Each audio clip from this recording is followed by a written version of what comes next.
Hello, this is Aaron and welcome to another Novice Painter video.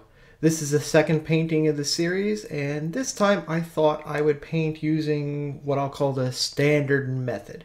So in the last time I did a stream of consciousness painting where I had very little idea how it would turn out when I started.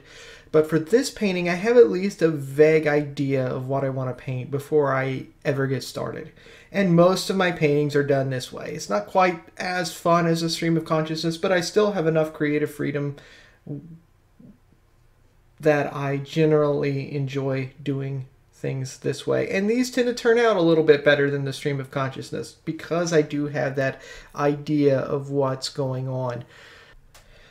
I paint these paintings when an idea for a painting pops into my head, and it sometimes is very random. I could be driving down the road in the middle of the highway with nothing like the image that comes into my head on my mind, and then all of a sudden it's there and I feel like I have to paint it. And so if I remember it by the time I get home, I will go in and paint the painting, and I don't know where they come from. They just kind of start. So I'm not using a reference for this, and I usually don't have much more than a concept of what I want to see at the end before I start this type of painting. For this particular painting, I did want to do a winter scene with a structure in the forest, a structure of some kind, a barn, a house, a cabin, something like that. That was all I had. The whole idea I had when I started. So where would the structure be? What kind of trees would I use? What type of structure would it be? What part of the world would the painting be in? When I started, I didn't have questions or answers for any of these questions when I started. I decided to start the painting and then decide where everything would fit in. And sometimes I do know more clearly what's going to be in the painting beforehand, but not this time. And most of the time I just start painting and I improvise where things are going to be.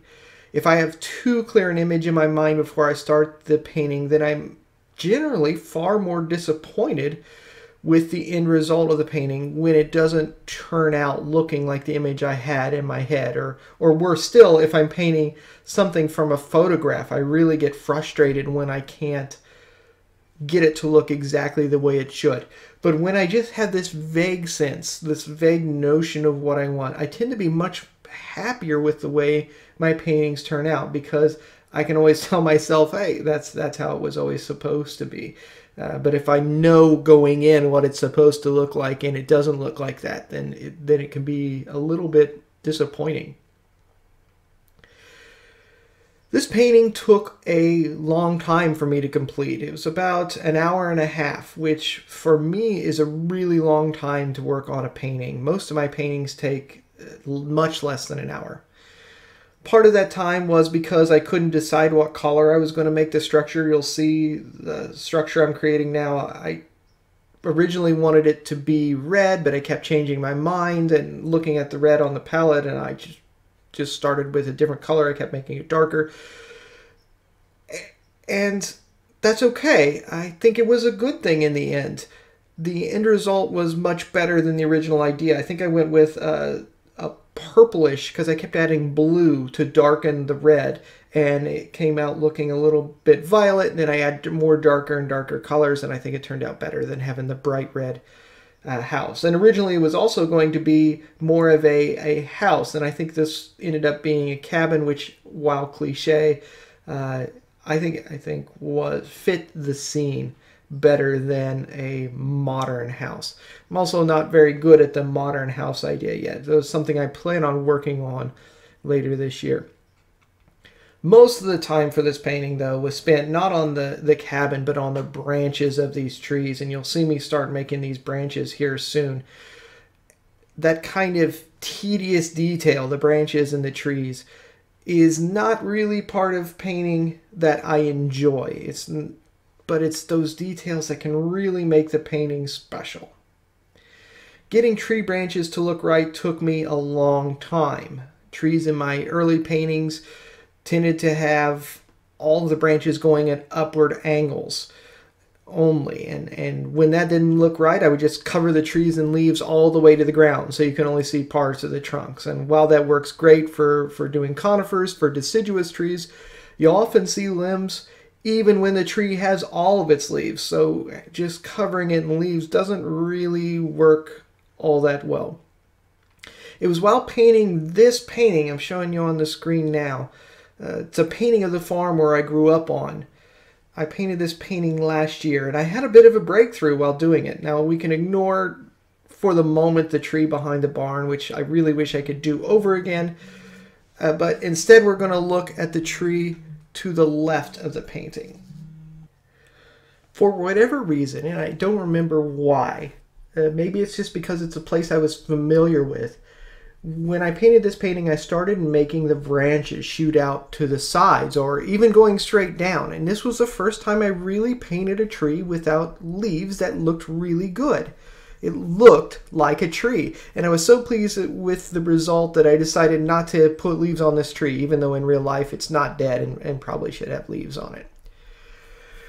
You may also notice that while I'm putting branches on the trees in the background, I'm using the palette knife and not a liner or a round brush. There's a very good reason for that. It's because I'm not very skilled with the liner or round brush. I'm using the palette knife because it's easier for me to use it.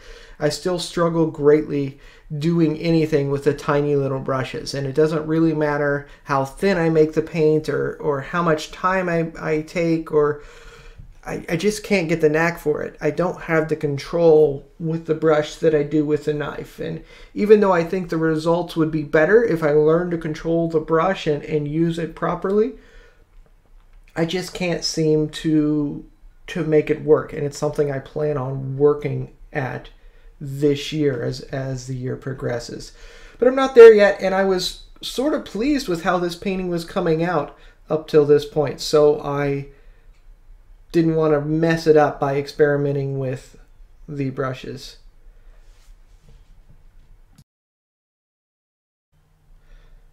One thing I experimented on with this painting that I hadn't really done before, at least not to this extent, is colors in snow.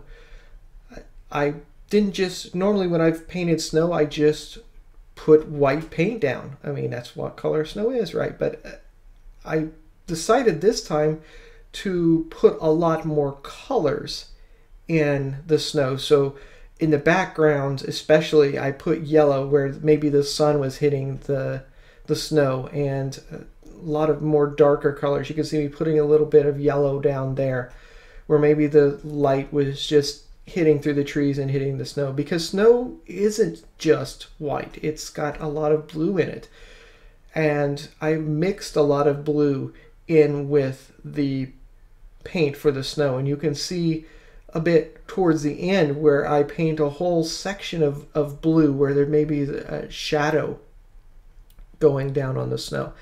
And I really felt it added a tremendous amount. And that's one of the things I want to try and do this year that I really didn't do in any of my paintings last year, is make use of colors that are in nature but aren't necessarily colors that come to your head right when you think of the thing. Okay, that's about enough out of me, I think, for this painting. As you look at my arm and not the painting, I'll try to get better at cinematography as we go on. In the meantime, I'm going to let the music take over. I hope you enjoyed this painting. I was fairly pleased with the end result, so hopefully more of these to come and more videos to come, and I appreciate all of you that are watching. Take care.